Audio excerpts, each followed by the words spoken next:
நீங்கள் பார்த்துக் கொண்டிருப்பது 24 நியூஸ் தமிழ்.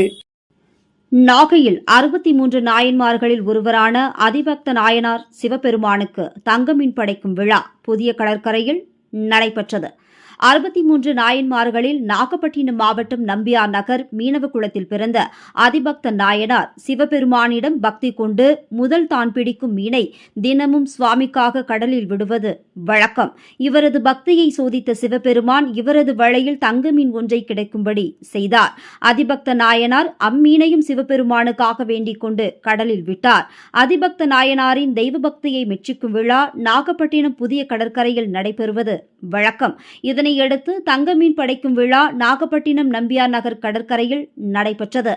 நம்பியார் நகர் புதிய ஒளி மாரியம்மன் ஆலயத்தில் இருந்து தங்கம் மற்றும் வெள்ளி மீன்களை சிவவாத்தியங்கள் முழங்க சிவனடியார்கள் ஊர்வலமாக கடற்கரைக்கு எடுத்து வந்தனர். அதனைத் தொடர்ந்து படகு மூலம் நடுக்கடலுக்கு சென்ற சிவபக்தர்கள் தங்கம் மற்றும் வெள்ளி மீன்களை கடலில் விட்டு பிடித்தனர்.